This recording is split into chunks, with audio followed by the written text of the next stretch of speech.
Hallelujah प्रभु यीशुଙ୍କର मधुरमय नाम आपण समस्त को स्वागत करुच्ची। आज विषय हूँ शैतान मोर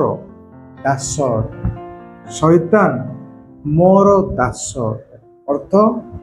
शैतान को जहाँ मु कहबी से मानिब। ताको यदि कहबी तो तू जा तो जीव, तू ता भीतर को आसबुनु तो सी आसब ना। हालेलुया तोर या ऊपर किसी अधिकार नहीं, तार अधिकार नहीं। ताको मु जहाँ कहबी से मो कथा मानिब। कहीं जानते कारण प्रभु जीशु यही अधिकार मत कारण प्रभु जीशु आत्मा को देकी मत अधिकार देते शैतान को मु जहाँ कहबी आ प्रभु यीशु को नाम रे सीता कथा मानिबा कथा मानिब। हालेलुया अर्थ शैतान मोर दास। आज आम जानिबा बाइबल किसी विषय द्वारा प्रकृत शैतान कौन, जो माने प्रभु यीशु प्रकृत विश्वास करती से दास अटे कि आज से विषय आज आम आलोचना करवा। आदि आम पढ़ा एफिसियो पुस्तक 1 पर्वर 3 पद, एफिसियो पुस्तक 1 पर्वर 3 पद एटा लिखा होची, ईश्वर ओ पिता धन्य हेयंतु से ख्रीष्टଙ୍କ ठारे आंभ मानकु स्वर्गरे समस्त आत्मिक आशीर्वाद करी अछंती। एटा पाउल कहउछन्ते ईश्वर महिमा आ गौरव कौन पाई यीशुଙ୍କ ठारे से कौन करछन्ते ना प्रत्येक विश्वासी को आउ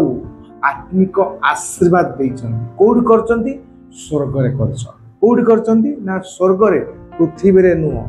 मनर प्रश्न आसे जे प्रभु तुम आमको आशीर्वाद कल कौड़ी स्वर्गरे, पृथ्वी में कहीं कल नहीं। हालेलुया कारण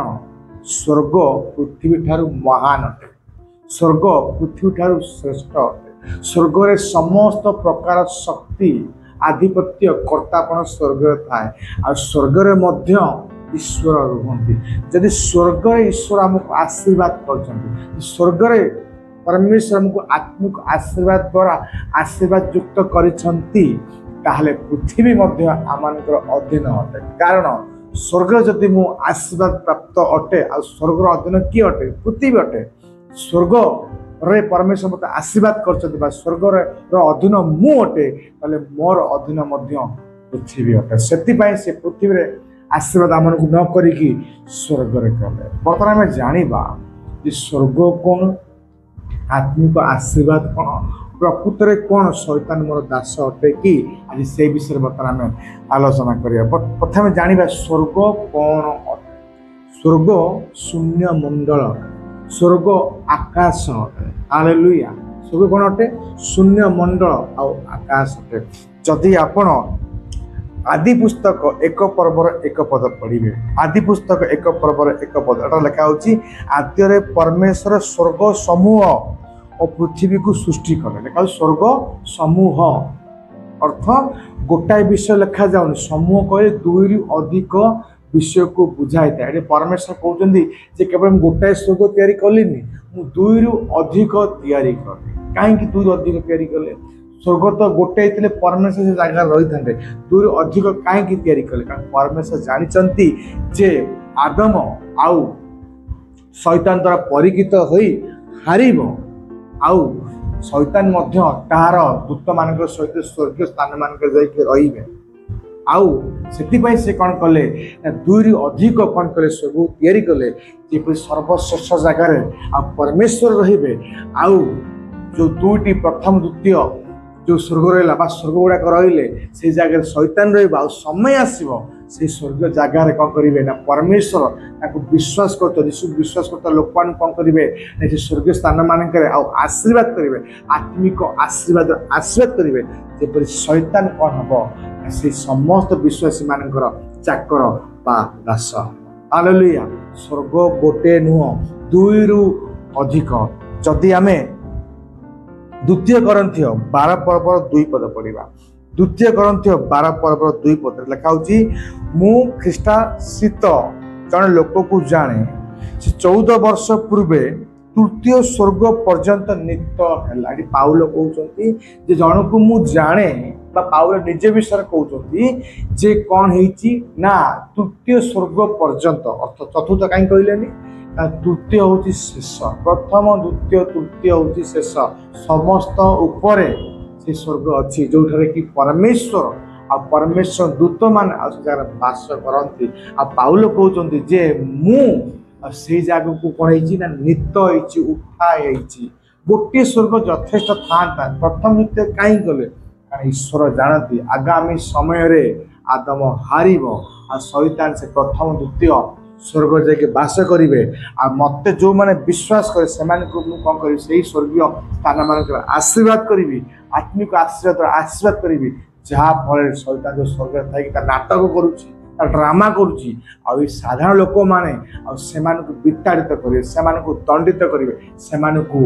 दास हवापाई बाध्य करेंगे हालेलुया। बर्तमान आम जानले स्वर्ग कौन स्वर्ग दुई अधिक जो जगार कि परमेश्वर बास करती आउ शैतान शैतान दूत मैंने बास करते आम तो आग को पढ़ा आप जापर परिष्कार भाव में बर्तमान आम जाना आत्मिक आशीर्वाद कौन स्वर्ग कौन जानले आत्मिक आशीर्वाद कौन जानले तापर जाना शैतान कौ जगह बास करे जदि आपण प्रथम ग्रंथि 12 पर्व र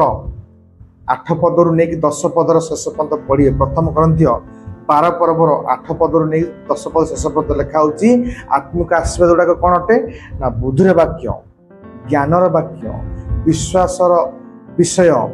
आरोग्य करने शक्ति नाना शक्तिर कार्य भाववाणी कहवा शक्ति आत्मा चिन्हवा विषय परभाषा कहवा विषय भाषार अर्थ करिवार विषय ये कौन अटे ना आत्मिक शक्ति आत्मिक शक्ति द्वारा कौन कर स्वर्गीय स्थान मानक कौन कर आशीर्वाद कर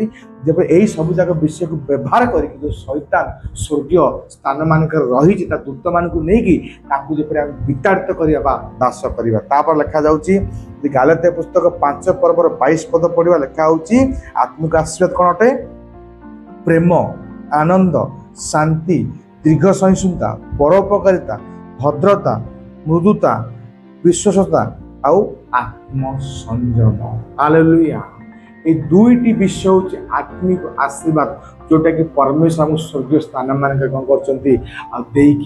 आशीर्वाद युक्त कर शैतान आम दास होई सब जगह आत्म विषय गुड़ाक व्यवहार करी शैतान को आम दास कर प्रभु से प्रत्येक विश्वासी मानू कौन कर स्वर्गीय स्थान मानक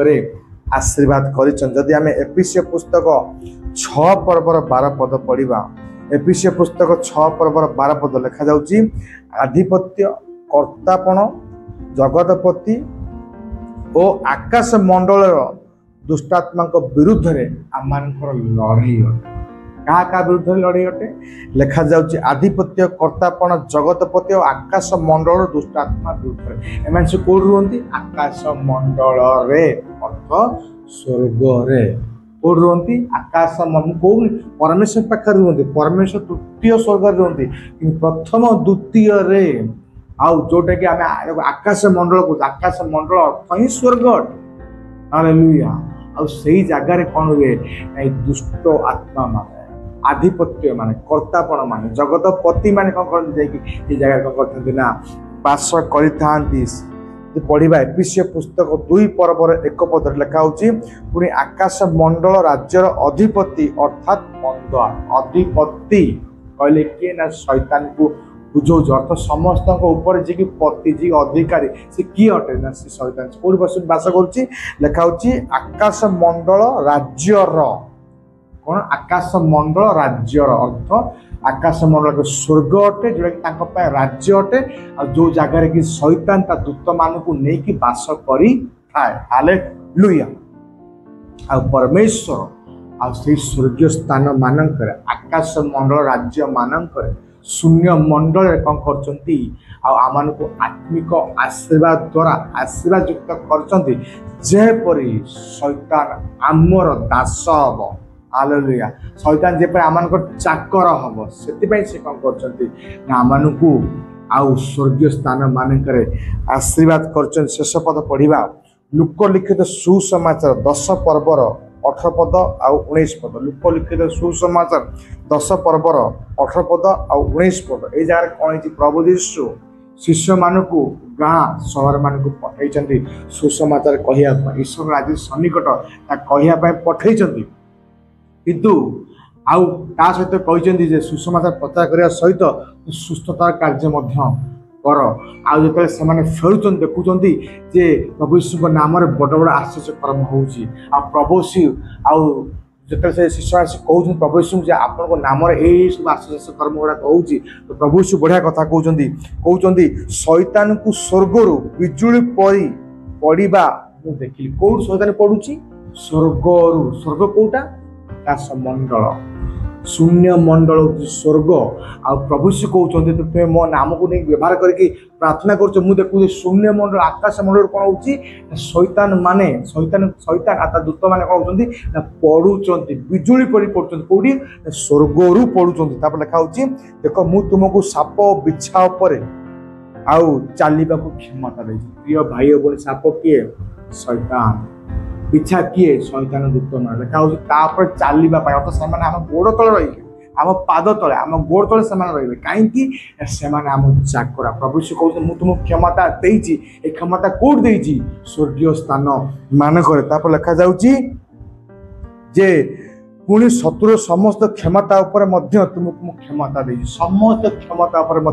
क्षमता देती आउ किछि ही कौन प्रकार तुम क्षति कर नहीं शैतान आमर क्षति कर नहीं कहीं क्षति कर प्रभु यीशु आमको क्षमता दे प्रभु से क्षमा दे साप जे कि शैतान बिछा जाए कि दूत मैंने आम चली पार अर्थात से आम गोड़ तल रे दास होगी चाकर होगी हालेलुया आ ये आशीर्वाद स्वर्गीय स्थान मानक आमको आत्मिक आशीर्वाद दबा द्वारा प्रभु यीशु भरी अच्छा हालेलुया शैतान को डरंतुनि डरांतु हालेलुया कारण सी आमर गोड़ तलर योग्य सी आम पाद तलर योग्य अटे शैतान हालेलुया कारण शैतान मोर बा आंब मानकर दास आसतु प्रार्थना करें प्रभु यीशु मु धन्यवाद दिए कि तुम्हें मते स्वर्गीय स्थान मानक प्रभु आत्मिक आशीर्वाद द्वारा आशीर्वाद कर शैतान मोर चाकर मो दास हो जिते लोग वाक्य शुणी सम्मत तुम आशीर्वाद मत कह बल दल विशेष धन्यवाद प्रभु यीशु नाम मांगू आमेन आमेन आमेन प्रभु यीशु आप समस्त को आशीर्वाद कर धन्यवाद।